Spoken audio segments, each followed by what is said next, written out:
Welcome to The Explainer. Raid Shadow Legends just gave us our first real look at its massive end-of-year update. And, well, there's a lot to talk about. So today we're going to break down everything we know so far about the mysterious Grim Forest and what the game's top creators think about it. It all kicked off with this super cryptic teaser from Plarium. I mean, look at that. A foggy forest, this giant, menacing tree-like boss. It was just enough to send the community into a total speculation frenzy, hinting that something big and something very, very new was on its way. All right, so let's cut through some of that fog. What do we actually know about this new mode, officially called the Grim Forest? Let's get into the fundamentals. First things first, this is 100% endgame content.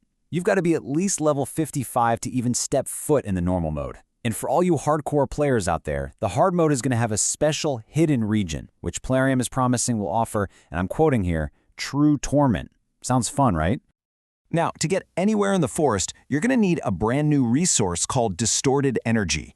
We're not totally sure yet if this will work like the daily keys we see in Cursed City, or if it's going to be a bigger regenerating pool of energy. You can bet the whole community is watching this detail very closely. Okay, this is where things start to get really interesting. The way the Grim Forest map works is a complete departure from anything we're used to. So, instead of seeing the entire map laid out in front of you, you're basically exploring through a fog of war. When you clear a stage, it only reveals the next few steps. This means you can't just map out your perfect route from the get-go, you gotta discover the path as you go, which is a whole new challenge. And this really gets to the heart of what makes it different. You think about Doom Tower or Cursed City, those maps are fixed, they're predictable.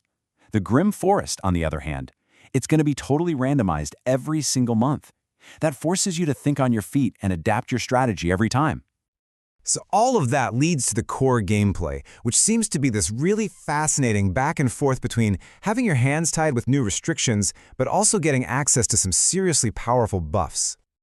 Just like in Cursed City, you're not going in with your entire champion roster unlocked. Nope.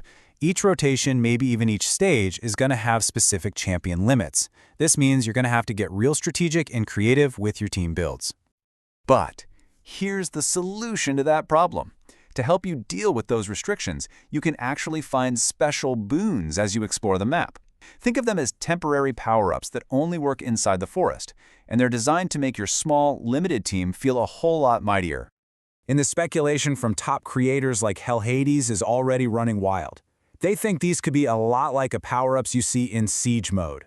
I mean, can you imagine finding a boon that doubles your team's health for the whole run, or one that makes all your Shadowkin champions absolute monsters? It adds this whole other layer of strategy to every single attempt. So, now that the first details are out there, what's the initial reaction from the community? Well, it's a mix.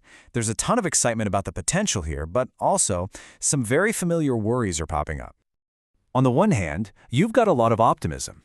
New Braid said it feels like a roguelike mode that could finally fix the problems Cursed City had, especially if we get new bosses instead of just fighting the same old ones again. But on the flip side, you've got the elephant in the room, time. As Boozer pointed out, players already have a massive checklist of daily things to do. The idea of adding another time-sucking manual activity, that's a huge concern for a lot of people. It really all boils down to a critical balancing act, doesn't it? Can the thrill of a randomized, roguelike run with new bosses and awesome rewards outweigh the fear that this just becomes another exhausting daily grind? That's the big question, and it's a fate many feel the Cursed City eventually fell into. Look, at the end of the day, any new mode is only as good as the loot you get from it. So, what's the actual payoff for diving into this creepy new forest? Now, this might be the most exciting part. Plarium confirmed that a lot of the rewards are going to be permanent. They'll boost your account outside of the forest. This has, of course, led to some heavy speculation.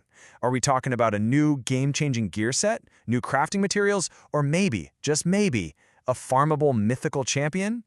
For a lot of players, the biggest hope is tied to this number right here. See, months ago, Plarium teased 7 totally new bosses, and the community is really banking on the Grim Forest being where they finally show up.